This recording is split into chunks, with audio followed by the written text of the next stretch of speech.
Hello दोस्तों, कैसे हैं आप सब। मैं CA Guru Gupta from an academy आप सबका स्वागत करता हूं दोस्तों हमारे आज के इस सेशन में। दोस्तों आज हम डिस्कस करने वाले that is revision of FEMA discuss करने वाले that is part 1 foreign exchange management act 1999। So before I proceed with the revision of FEMA, so let me give you a brief about Unacademy platform and then we will proceed further, right? So चलिए आ जाइए दोस्तों, start करते हैं हमारा आज का session. Okay so दोस्तों सबसे पहले आपको अगर हमारे पेड लेक्चर्स रेगुलर लेक्चर्स अन अकेडमी ऐप में भी देखने हैं तो आपको अन अकेडमी लर्निंग ऐप जो है वो डाउनलोड करना पड़ेगा, उसे इंस्टॉल करना पड़ेगा। ओके देयर आफ्टर यहाँ पे आपको प्लस ऑप्शन अवेलेबल होगा पेड लेक्चर्स के लिए, रेगुलर लेक्चर्स को देखने के लिए, एंड उसके साथ साथ हमारे पास रिवीजन लेक्चर्स भी यहाँ पे फ्री क्लासेस अवेलेबल हैं एट ऑल लेवल्स, ये फाउंडेशन इंटर फाइनल। यहाँ आपको अपना गोल सेलेक्ट करना है and then you can watch your own lecture. Okay so अगर पेड लेक्चर है तो प्लस में आपको जाके यहाँ पे गोल सेलेक्ट करना है एंड फ्री कोर्सेज यहाँ पे एज इट इज आपको अवेलेबल है। Thereafter, you need to select your subscription plan, which is available for 12 months to 24 months. Okay, and monthly also available. And there is a referral code that is Guru CF. Apply that referral code, you will get what extra 10% discount onto the subscription plan, दोस्तों. Right? And these are the teams who are dealing with the with their respective subjects, right. तो वहाँ पे आप इनको भी, इन faculties को भी आप इनके डिफरेंट सब्जेक्ट्स के लिए आप इनको एक्सेस कर सकते हैं, राइट।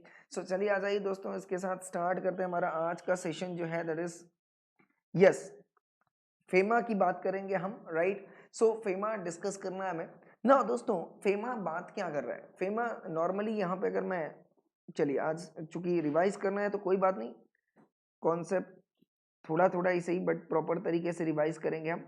फेमा अगर मैं बात कर रहा हूं दोस्तों, foreign exchange management act 1999, right. इसको अगर आप देखोगे तो सबसे पहले इसका अगर आप ऑब्जेक्टिव देखते हैं, सबसे पहले अगर आप इसका ऑब्जेक्टिव देखेंगे तो यहाँ पे एक्चुअल में ये क्या बात कर रहा है, फॉरेन एक्सचेंज को मैनेज करने की बात कर रहा है।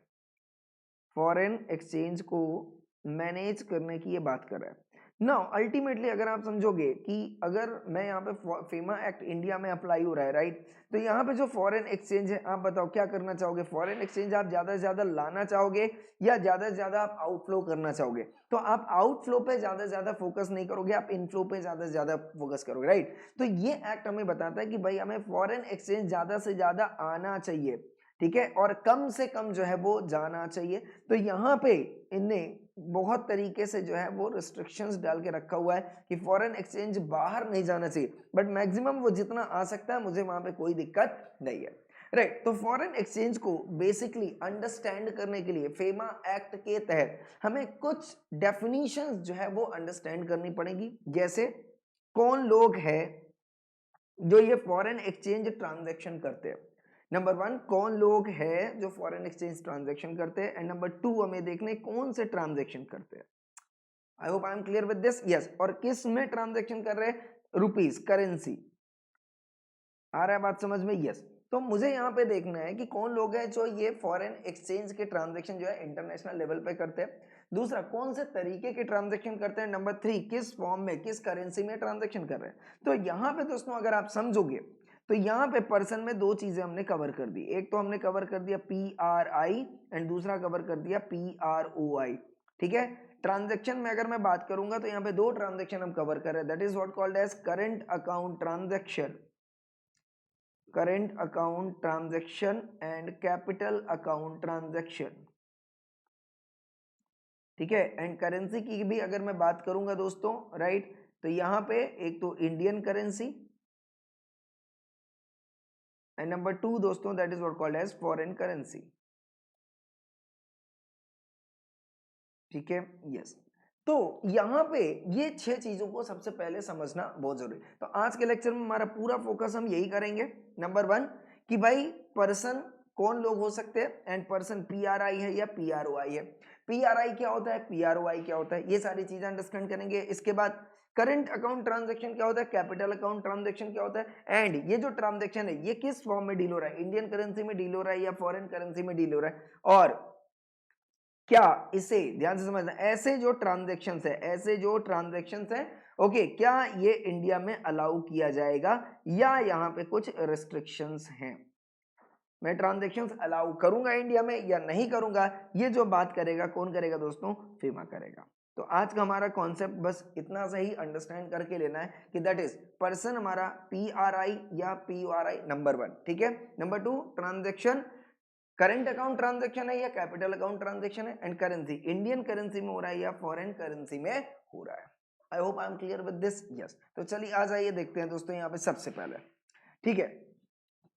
यहाँ पे अब आप अगर देखोगे salient features of the act, very very, क्योंकि यहां से अपने को समझ में आएगा दोस्तों कि क्या क्या चीजों को दिमाग में रखते हुए हमें ये एक्ट पढ़ना है। नंबर 1 क्या बोल रहा है, रेगुलेशन ऑफ ट्रांजैक्शन जो है between residents and non residents के बीच में होना। मतलब फेमा में जो ट्रांजैक्शन कवर होगा, एक PRI और दूसरा PROI के बीच में ट्रांजैक्शन चलेंगे, राइट। अगर PRI टू PRI ट्रांजैक्शन है, कोई लेना देना नहीं है इसका फेमा से। आगे बात समझ रही है। तो ट्रांजैक्शन यहाँ पर रेगुलेट कब किया जाएगा, फेमा का रेस्ट्रिक्शन कब आएगा, जब ट्रांजैक्शन PRI एंड PROI के बीच में। ओके, देन इसके बाद investment in India by non resident and overseas investment, ठीक है। अगर इन्वेस्टमेंट की बात हो रही तो इन्वेस्टमेंट भी हमेशा दो लोगों के बीच में होगा, एक तो in India by non resident and overseas investment by Indian resident. कहने का मतलब क्या है, या तो PROI ने, ध्यान समझना, PROI ने इन्वेस्टमेंट कहां पे किया हो, इंडिया में किया हो, ये लिखा है इन्वेस्टमेंट इंडिया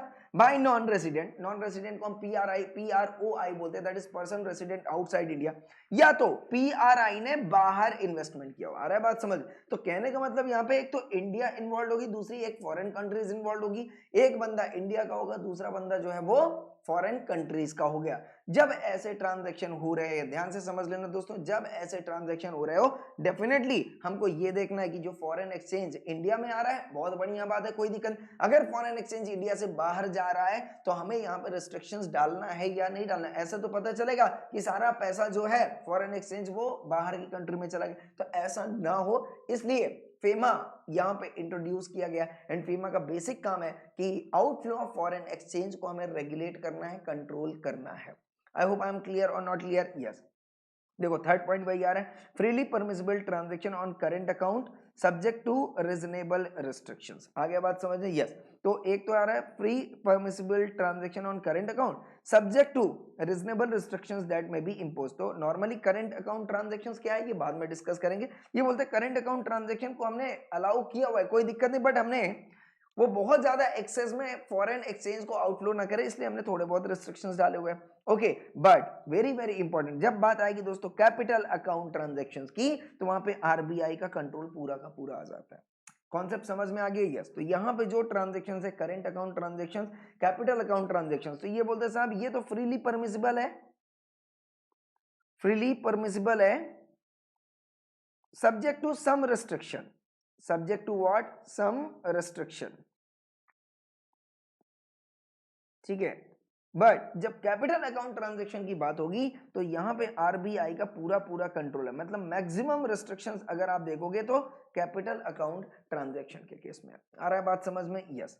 ओके, देन इसके बाद requirement of realisation of export. Obviously अगर आप कोई भी चीज बिजनेस वगैरह करते हो, एक्सपोर्ट कर रहे हो, तो डेफिनेटली वो जो है यहाँ पे आपको फॉरेन एक्सचेंज अलाउ किया जाएगा। रिपेट्रिएशन टू इंडिया, अगर पैसा बाहर का इंडिया में आ रहा है तो उसको भी हम अलाउ करेंगे, बट उसके लिए जो रिक्वायरमेंट है वो हमें देखनी पड़ेगी। तो अल्टीमेटली अगर आप देखोगे, राइट, तो यहाँ पे क्या बोल रहा है, एक तो इसने बोल दिया रेसिडेंट एंड नॉन रेसिडेंट के बीच में ट्रांजैक्शन होगा। नंबर 2, अगर इन्वेस्टमेंट आप करते हो तो अगेन वही रेसिडेंट एंड नॉन रेसिडेंट के बीच में होगा। नंबर 3, करंट अकाउंट ट्रांजैक्शन को फ्रीली परमिशिबल, फ्री किया हुआ है, परमिशन दिया हुआ है, subject to some restriction. But capital account transaction के केस में जो है रिस्ट्रिक्शंस यहाँ पे RBI का काफी ज्यादा रहेगा। ओके, एक्सपोर्ट वगैरह करते हो कोई दिक्कत नहीं है। ओके, देन इसके बाद ओके, तो यहाँ पे दो चीजें, एक तो एक्सपोर्ट बिजनेस इनकम जो आ रहा है, एक इनकम आ रहा है जो out of the export proceeds, और दूसरा जो है रेमिशंस।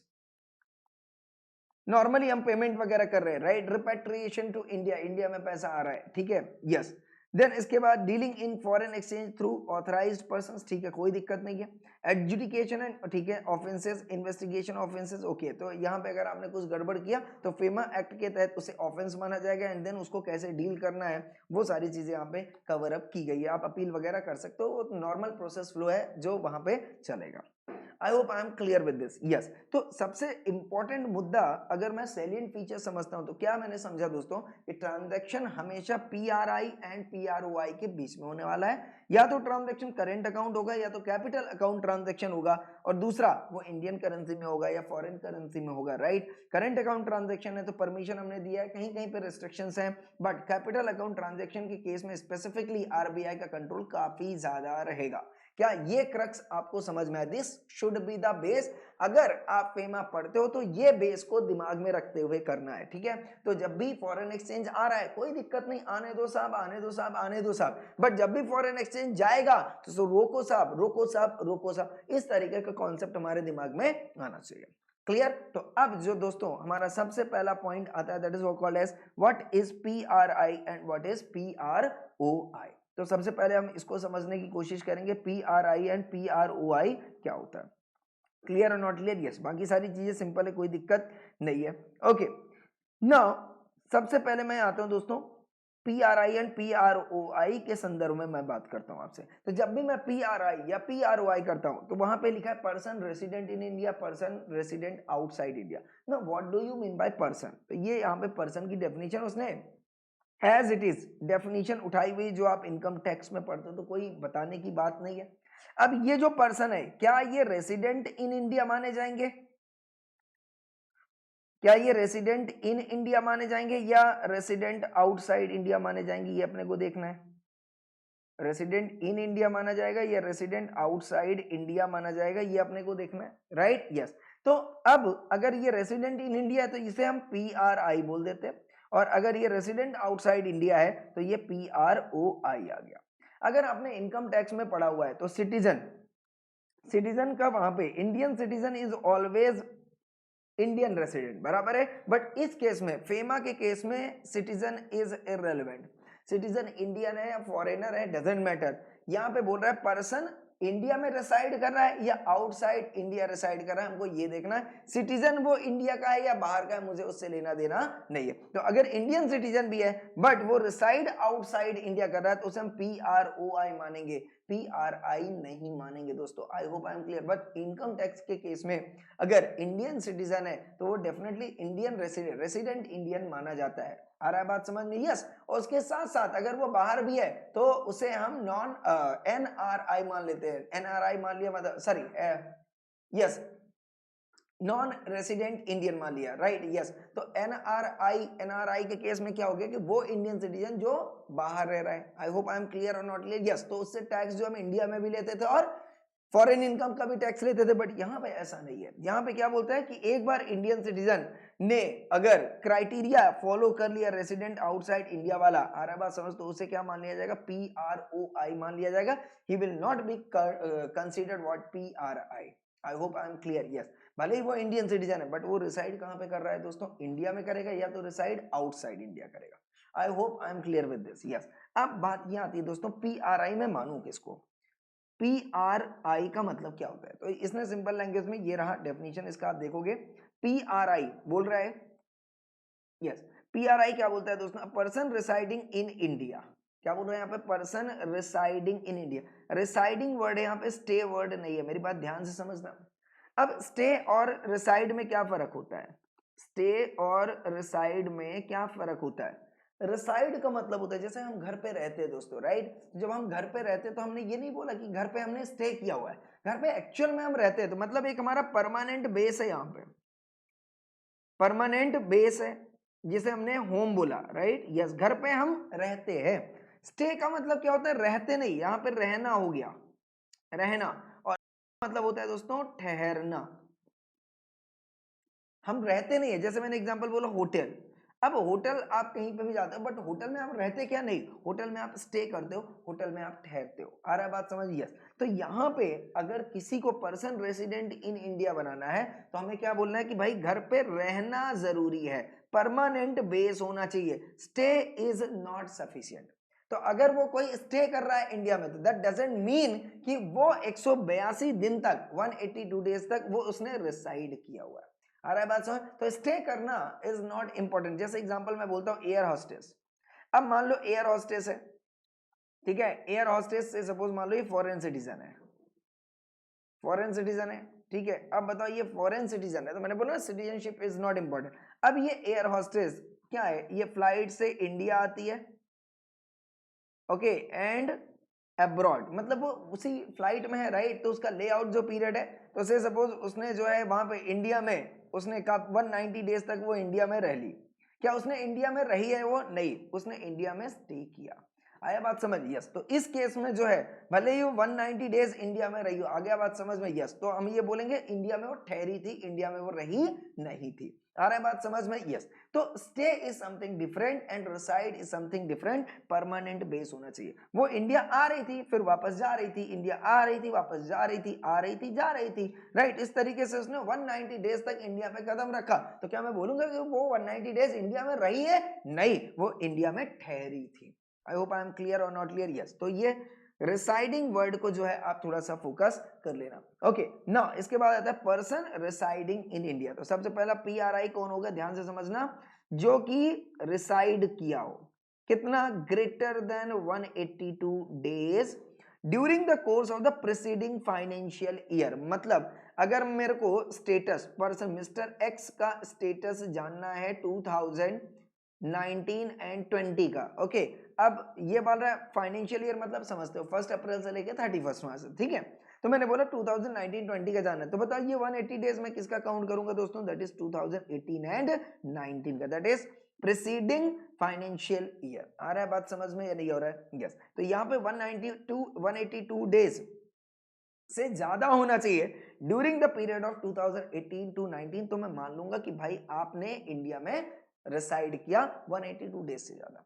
स्टे की बात नहीं कर रहा हूं, ध्यान से समझना, मैं रेसिडेंस की बात कर रहा हूं, okay. But does not include, इनमें वो लोग शामिल नहीं होंगे। तो मतलब यहाँ पे अब सपोज बहुत सारे लोग शामिल हैं इंडिया में, जो है ऐसे बहुत सारे लोग हैं जो 182 डेज से ज्यादा रह रहे, ठीक है, रह रहे, ठहर नहीं रहे, रह रहे, बट उसमें बोलता है साफ साफ कि मैं उन लोगों को PRI में शामिल नहीं करूंगा जो, ध्यान समझना, अ person who goes out of India, India से चले गए, इंडिया से बाहर चले गए, और हु स्टेज, देखो यहाँ पे स्टे लिखा हुआ है, हु स्टेज आउटसाइड इंडिया, जो आउटसाइड इंडिया में रहते हो। आ गया बात समझ? ये who stays outside India in either case for और on taking up employment outside India.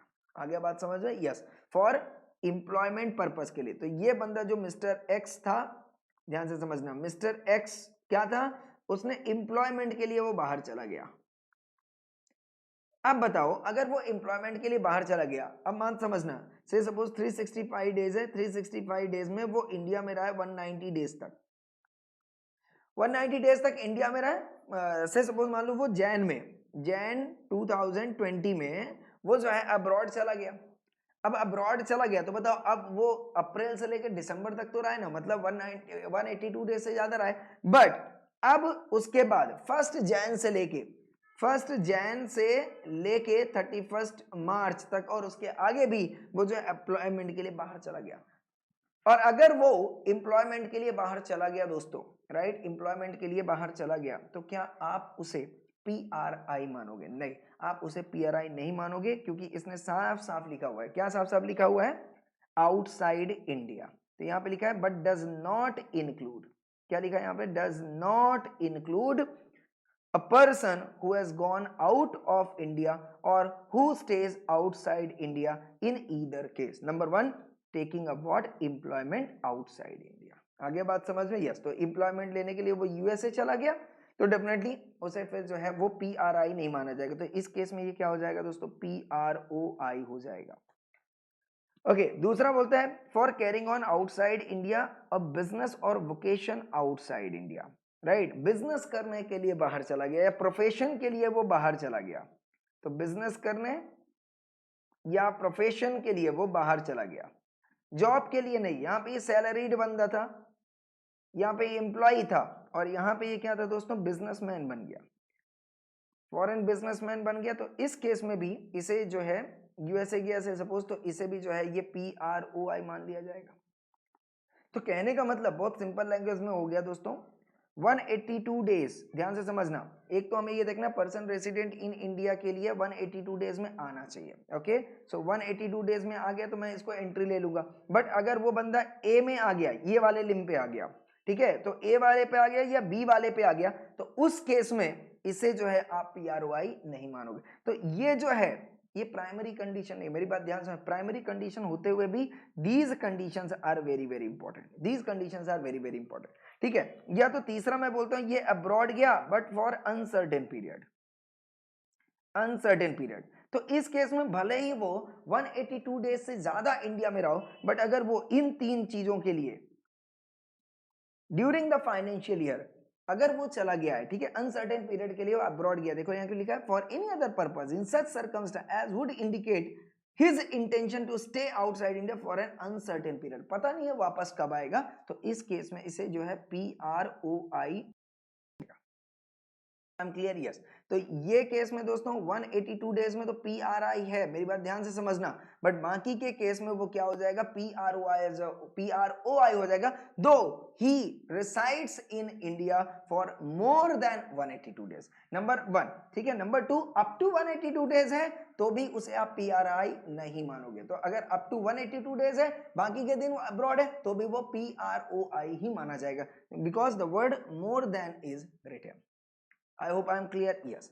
Then इसके बाद तो PRI के लिए क्या इंपॉर्टेंट है दोस्तों, PRI के लिए क्या इंपॉर्टेंट है, एक तो नंबर 1 ग्रेटर देन 182 होना चाहिए, ग्रेटर देन 182 होना चाहिए, एंड माइनस इसमें से तीन चीजें कवर नहीं होगी, एम्प्लॉयमेंट, ओके, नंबर 2 बिजनेस और प्रोफेशन, और फॉर अब्रॉड अनसर्टेन पीरियड, ये तीन चीजें अगर नहीं है, और ध्यान से समझना PRI के लिए क्या इंपॉर्टेंट है, ये तीन चीजें नहीं होनी चाहिए और 182 डेज से ज्यादा होना चाहिए। PRI अगर समझ में आया, मैंने क्या बोला, तीन चीजें नहीं होनी चाहिए, कौन सी तीन चीजें नहीं होनी चाहिए, एम्प्लॉयमेंट के लिए बाहर नहीं जाना चाहिए, बिजनेस के लिए बाहर नहीं जाना चाहिए, अनसर्टेन पीरियड के लिए बाहर नहीं जाना चाहिए, और इंडिया में 182 डेज से ज्यादा रहना चाहिए। अगर इतनी सारी चीजें सेटिस्फाई कर रहा है तो ही ये पर्सन, तो ही ये पर्सन, और ये पर्सन का मतलब क्या हो गया, यहाँ पे इंडिविजुअल की बात कर रहा हूँ,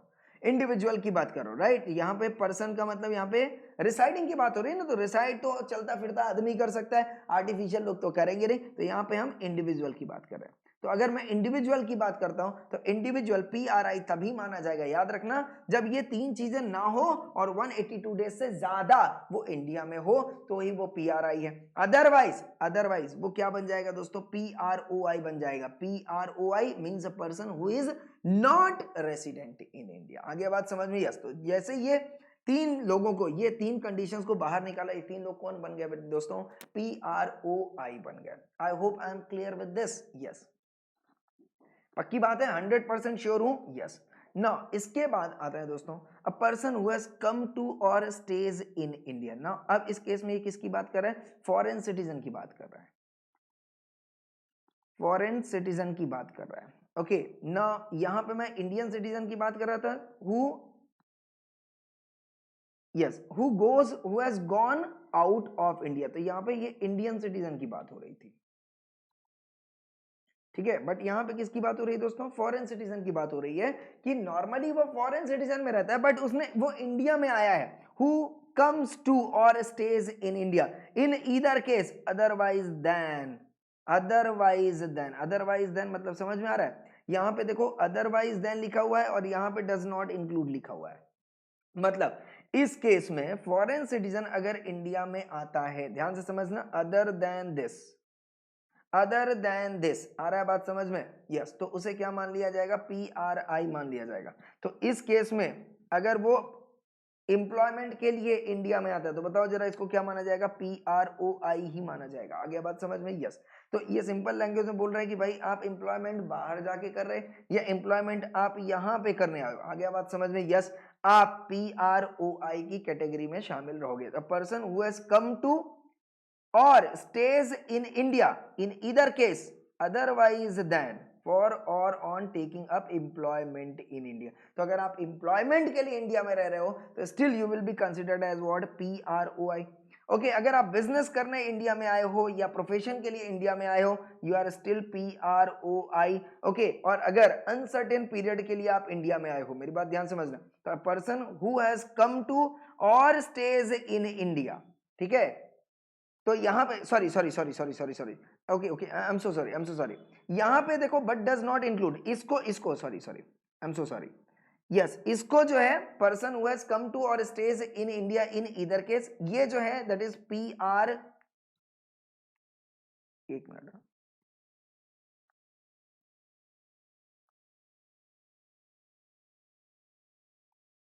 yes I am so sorry, yes so sorry, यहां पे देखो ये बट डज नॉट इंक्लूड लिखा हुआ है, तो बट डज नॉट इंक्लूड का मतलब क्या हो गया, ए वाले को बाहर कर दो, बी वाले को बाहर कर दो। बी वाले को बाहर किसको करना है दोस्तों, इसको, a person who has come to और stays in India, a person who has come to और स्टेज इन इंडिया, इसको हम शामिल नहीं करेंगे। मतलब बाहर का जो बंदा इंडिया में आ रहा है, मतलब कौन, फॉरेन सिटीजन।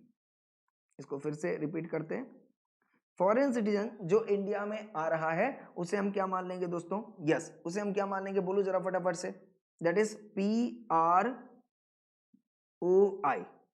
आ गया बात समझ, yes a person who has gone out of India, उसे हम क्या मान लेंगे दोस्तों, PROI। Clear or not clear, yes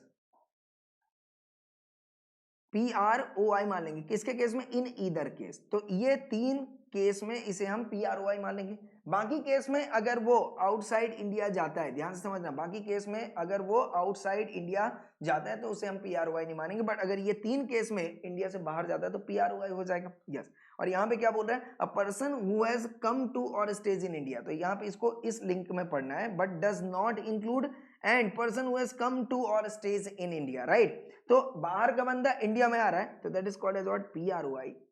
otherwise then मतलब यहाँ पे क्या हो गया, ग्रीन झंडी अपने को मिल गई दोस्तों, यहाँ पे अपने को क्या मिल गया, ग्रीन झंडी मिल गई, और ग्रीन झंडी में दे दिया मतलब अदरवाइज देन, ठीक है। तो यहाँ पे ये बोलता है अदरवाइज देन फॉर और on taking up employment in India, तो ये PRI हो गया। फॉर कैरिंग ऑन इंडिया और बिजनेस और vacation in India, again PRI हो गया।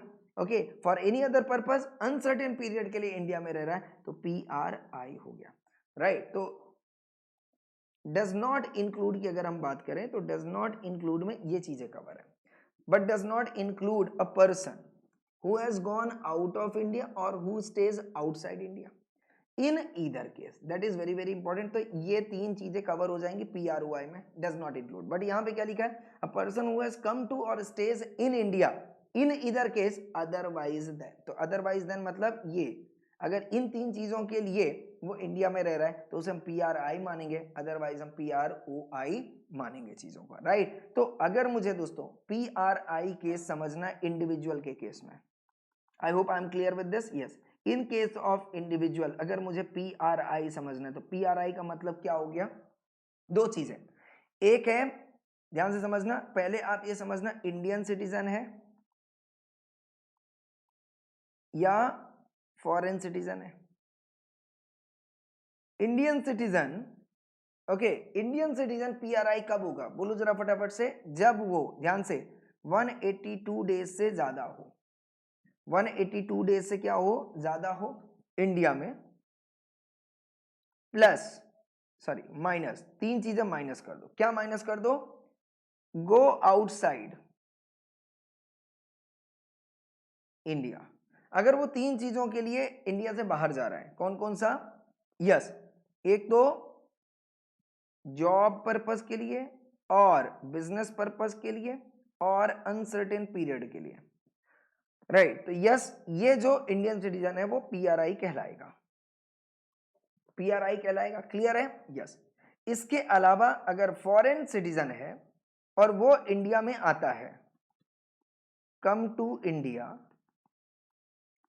फॉर पर्पज ऑफ तीन चीजें, एम्प्लॉयमेंट प्लस कमान business or for uncertain period, आ गया बात समझ में, यस। तो इन तीन चीजों के लिए अगर वो आता है, ठीक है, कौन, फॉरेन सिटीजन, समझ में आ रहा है, इंडिया में आता है, ये इंडिया से बाहर जा रहा है, ये इंडिया से बाहर जा रहा है, तो 182 डेज था और इन 3 चीजों के लिए इंडिया से बाहर गया, ओके, तो उसे क्या माना जाएगा, PRI माना जाएगा, PRI माना जाएगा, राइट। तो इन 3 चीजों को आप माइनस कर देना, बाकी हर चीज के लिए वो PRI है, क्लियर। फॉरेन सिटीजन है, इंडिया में आ रहा है, ओके, तो 3 चीजों के लिए, सिर्फ एंड सिर्फ 3 चीजों के लिए उसे Indian citizen that is PRI माना जाएगा। और यहां पे क्या लिखा हुआ है दोस्तों, a person residing in India for more than 182 days during the course of the preceding financial year but does not include, इन दो लोगों को हम उसमें शामिल नहीं कर रहे, मतलब 182 डेज का क्राइटेरिया ध्यान से समझ में आया। अगर ग्रेटर देन 182 डेज क्या होना चाहिए, इंडिया में रिसाइड करना चाहिए, reside in India, yes, 182 days reside in India only for these 3 purpose, exclusive for these 3 purpose, exclusive for 3 purpose, समझ में आ गया, यस। फॉरेन सिटीजन है तो याद रख लेना इंडिया में रहना है, okay, exclusive for 3 purpose, definitely क्या माना जाएगा, PRI माना जाएगा, PRI माना जाएगा। इंडियन सिटीजन है वो इंडिया में रहता है, reside in India, reside in India otherwise than, इसको हमने क्या बोला, अदरवाइज देन, अदरवाइज देन, ठीक है, जॉब बिजनेस यूपी, तो इसको मैं यस रेड से कर दे रहा हूं, ठीक है, तो यस, तो इस केस में जो है वो PRI माना जाएगा। आई hope I am clear with this दोस्तों, यस। तो this is the basic definition of individual point of view जो मैं यहाँ पे कवर कर रहा हूँ। तो अगर इंडिविजुअल है PRI होगा, कब होगा, इंडियन सिटीजन है फॉरेन सिटीजन है दोनों ही PRI हो सकते हैं। इंडियन सिटीजन PRI तब होगा जब वो greater than 182 days in India है, बट 3 चीजें छोड़ दो, job business and yes unexpected planning वो करके यहाँ पे ठीक है अनसर्टेन पीरियड के लिए वो इंडिया में आया हो, फॉरेन से सॉरी अनसर्टेन पीरियड के लिए वो इंडिया से गया हो, तो इन तीनों चीजों को अगर आप छोड़ दोगे, ओके, तो बाकी कोई भी चीजें हैं और 182 डेज यहाँ पे कवर है, तो ये डेफिनेटली क्या माना जाएगा दोस्तों, PRI माना जाएगा। तो स्पेसिफिकली हम इसको क्या बोल सकते हैं, PROI बोल सकते हैं, PROI बोल सकते हैं, एंड एक्सक्लूसिवली ये 3 चीजें हैं तो ये PRI रहेगा। आ रहा है बात समझ में, यस। तो अभी हम सिर्फ PRI बता रहे हैं, तो Indian citizen greater than 182 days India में रहे, otherwise than these 3 things PRI है। फॉरेन सिटीजन इंडिया में आया हो 3 चीजों के लिए क्या माना जाएगा दोस्तों, PRI माना जाएगा। आई hope I am clear, yes, I hope I am clear with this, yes. तो PROI क्या हो गया, PROI क्या हो गया, बोलो जरा फटाफट से। एक तो पर्सन, कौन सा पर्सन, इंडियन हो या फॉरेन हो, ठीक है, लेस देन और equals to 182 days reside in India, clear, yes. दूसरा Indian citizen going outside India for 3 purpose, कौन कौन सा था, जॉब बिजनेस और प्रोफेशन, या तो अनसर्टेन पीरियड के लिए, clear or not clear, yes, yes, ठीक है, ये ए पॉइंट हो गया और बी पॉइंट हो गया इसी से रिलेटेड, क्या बोलता है, foreign citizen stay oblique reside outside India, खत्म, आउटसाइड इंडिया, ये क्या कहलाएगा दोस्तों, PRI। But otherwise than, otherwise, क्योंकि ये अदरवाइज वाला जो रहेगा ये PRI है, otherwise than job profession business and uncertain period. I hope I am clear, तो ये बस शॉर्टकट में आप याद रख लेना दोस्तों, ये यहां पे बना रहा हूं, clear or not clear, yes. तो ये शॉर्टकट हो गया आपका, Indian citizen foreign citizen India में 182 डेज से ज्यादा है, अदरवाइज देन दीज 3 पॉइंट्स, ठीक है, that is what called as PRI। And अगर फॉरेन सिटीजन है इंडिया में आया है फॉर दीज 3 पर्पस, तो वही PRI है, बाकी के लिए जो है वो PROI रहेगा दोस्तों, in case of what, in case of what, come on, individual, in case of what, individual. But अगर ध्यान से समझना, अगर ये क्या है दोस्तों, कंपनी है या फर्म है, ओके, या एओपी बीओआई है, ठीक है, तो यहां पे अगर ये पर्सन आते हैं तो यहां पे देखो लिखा है एनी पर्सन और बॉडी कॉर्पोरेट रजिस्टर्ड और इनकॉर्पोरेटेड इन इंडिया। तो इन इंडिया में है तो ये पीआरआई हो गया, क्योंकि पीआरआई की डेफिनेशन पढ़ रहे हैं, तो ये इंडिविजुअल का भी हमने फर्स्ट कंप्लीट कर दिया। सेकंड इज दिस कि if this is incorporated in India, PRI है। इनकॉर्पोरेटेड आउटसाइड इंडिया होता है, राइट, चाहे वो कंपनी हो, फर्म हो, कुछ भी हो, तो वो पीआरओआई माना जाएगा। एनी ऑफिस, ब्रांच और एजेंसी इन इंडिया, तो से suppose x limited, Reliance company है, रिलायंस कंपनी इंडिया में इनकॉर्पोरेट हुई है, इंडियन कंपनी, ये पीआरआई है, बराबर है, यस। एंड इसकी ब्रांचेस से सपोज मान लो यहां पे है लंदन में, रिलायंस की एक ब्रांच जो है, एजेंसी जो है वो लंदन में है। अब ये लंदन की एजेंसी भी इसी की है, ओके, किसकी है, ओन्ड बाय रिलायंस कंपनी। तो डेफिनेटली ये लंदन जो है डेफिनेटली क्या माना जाएगा दोस्तों, एनी ऑफिस, ब्रांच और एजेंसी इन इंडिया। अच्छा, ये इन इंडिया वाली बात कर रहे हैं, ठीक है।